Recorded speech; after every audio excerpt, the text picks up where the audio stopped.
I had a delivery.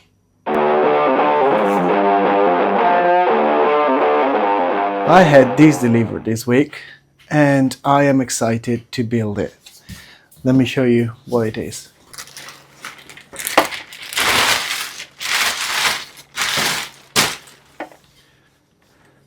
So this is it. It's a 2016 Wilier Triestina GTR Team. It is 10 years old, but it's also brand new. How is that possible? It's a next display from a bike shop. I bought it on eBay for around £350. So I think it was a really good deal. The color is awesome, the finish is awesome, and as I said, it's basically brand new. It just had a tiny little scratch on the inside of the fork here, but nothing else. So today I'm gonna start building it. I also had a few more deliveries. Let me go through them real quick. So in here I have got Sella Italia SLS, which I'm gonna use on this build, which is these, if you can see it. Let me see, which is this. I've got outer cables, inner cables, all that is needed. I've got bottle cages, carbon fiber bottle cages in here. Bottom bracket, rear light from Wilier itself. Bar tape, a few bits and pieces like the compression plug, brake pads, bar end caps, computer mount, and something I'm really excited about is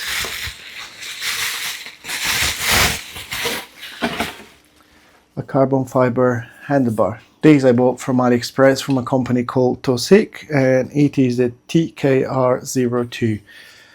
The manufacturing seems really high quality. It's got some nice grippy material on top here. Let me see if I can show you.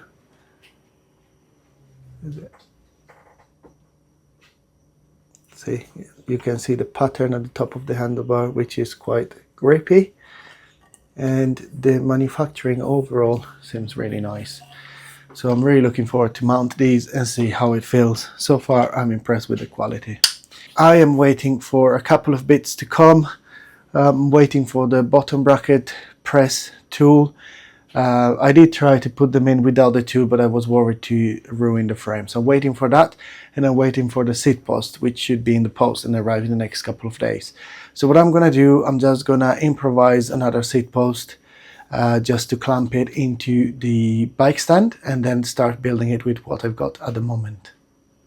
So here it is, all set up to build. I just used a seat post I had lying around. It wasn't quite thick enough, so I just put some insulation tape just to build up a bit of diameter, and now it's clamped in place. So I'll probably start from the fork. It was installed, but there wasn't really much grease into it, so I'm just going to install it with the proper amount of grease. I'll install the fork, the handlebar, so it start kind of look like a bike. And then we'll go in with the brakes and the group set. As a group set, I am going to use my Ultegra 6800 with the Ultegra 8100, I believe, crank set. As you can see on this side, the bottom bracket is already in. I managed to press it in with a homemade tool I made the other day, but I was afraid of doing the other side, so I'm just waiting for the right tool to crack on with that. So yes, let's see how it goes.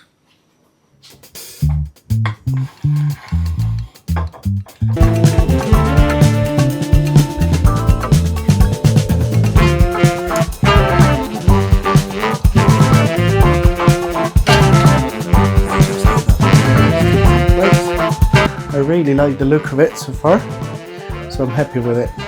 I think next I'm going to install the brakes. As you can see, I have mounted the brakes back and front, and have mounted the front derailleur. I've got the rear derailleur in my hand, and I have done a little modification to it. I changed the cage from the original Ultegra 6800 to the Dura-Ace 9000 because it's carbon fiber and the bearings are a lot better in it.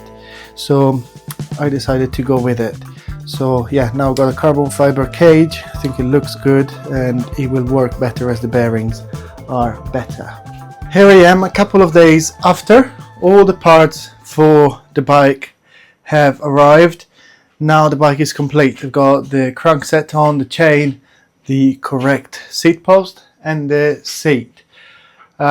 Before anybody says anything, the bike is not clamped here, it's very loose just to hold it in place, and no carbon fiber should never be clamped on the tube. But yeah, so this is the bike. I've got my 88mm wheels on, full Shimano Ultegra grip set, carbon fiber bottle cages, carbon fiber integrated Tosic handlebar, Ricci seat post, Selle Italia SLS saddle. So yes, the next step is just to take it off for a spin and see how it rides. Here I am, about 10 days later. The positive thing is that I managed to take it out on a couple of rides. So I've been out on a couple of 70k ride, both last week and today, and I've done a few trainings indoor on the turbo just to test how the bike worked. Last week I took it for a 70k ride and it all went pretty smoothly. The only thing that was a little bit loose at the end of the ride was the bottle cage. And today as well, the ride went pretty well. The compression plug on the headset wasn't quite tight enough, so I had to stop and sort that out. Luckily I had a multi-tool set with me in the saddlebag. But apart of that, the bike rides amazing, works amazing, and I'm very happy with it. But now to the main point. Why did I choose to go with rim brake over disc brake in 2026? And there are a few reasons for that. The first one, and the most important one, is price. So for this frame I paid £350.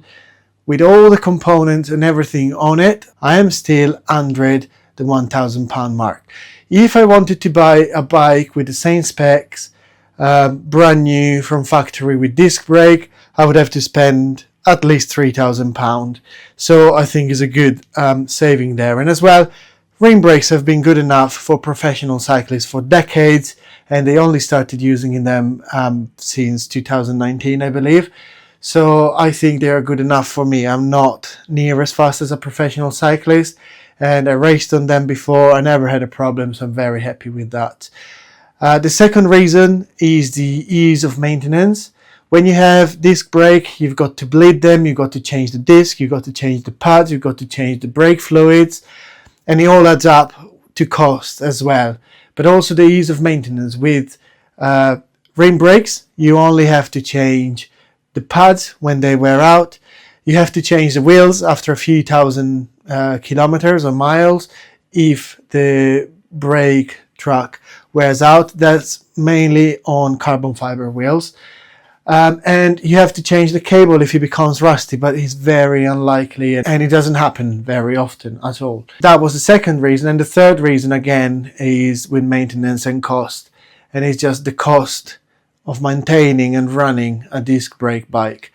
With this bike, I know I can go a year or maybe even two without changing anything on the brake system, where on a disc brake bike you should change the fluid, I believe, every year, and you need to keep an eye on the disc and the pads and all that. So those are my main reasons. And as well, for the amount of money I paid for this bike, I think you get a brand new looking bike that works really well, is performing very well, and is just perfect for what I need. I'm just going back into cycling after a few years of doing nearly nothing. So I couldn't afford in the first place, but I couldn't justify spending £3,000 to £4,000 on a bicycle. And I think my wife might have divorced me if I did that. So that's the reason. Going back to the bike, these carbon fiber wheels are very deep, yes, and they are carbon fiber, so there is going to be people saying that they don't brake well enough. I can tell you, I've been out today on a ride. The roads were wet. The braking was completely fine. It was actually quite up and down as well, with 55k an hour, 60k an hour speed downhill, and I didn't have one problem with the braking. And as well, the depth of the wheels, they perform pretty well. Today was also a windy day, and when I say windy, I was on a flat surface that was supposed to be a 35k an hour road, and I couldn't push more than 23k an hour, and the wind was coming from all over the place. And yes, you can feel it swerving a little bit, but I don't mind it, and it actually worked really well. However, these particular wheels are going to be my race day wheels, even though I used them for the last couple of rides. I've got my training wheels, which are a couple of fulcrum normal aluminium wheels with aluminium braking track, so that will solve that problem as well, which is not really a problem, but it's just more reliable. Saying that, I think the bike looks really good. I like the color scheme. My wife said that it reminds her a little bit of Coca-Cola Zero, with the black writing, the red and the white. I think the wheels look really good on that. The saddle as well is quite comfortable. The matte carbon fiber on the seat post and the wheels is just really nice. The bar tape as well, I've got that from AliExpress actually, and I must say is really good. And as well, performance-wise on the handlebar, so far I cannot complain about anything. It's quite stiff, it feels well made, and it feels solid. So yes, I really recommend getting a rim brake. I'm absolutely not against it. And also, one reason that rim brakes are often better than disc brake, which wasn't one reason for me, but is also that the whole braking system weigh quite a bit less than disc brake. However, me being over 90 kilograms, I'm not gonna obsess over a few grams on the bike. It's going to be easier and cheaper to shave weight away from me at the moment, and then when I get to my ideal weight, then I can start obsessing over losing weight on the bike. But I think that's it. Let me know what you think of this bike. Let me know if it's worth it. I think in total is coming in at about £900. Let me know if you would have done anything different, and let me know if you don't agree with anything that I said. But for this week video, it's all. If you liked it, don't forget to press the like button and subscribe to the channel. It's very much appreciated, and I will see you in the next one.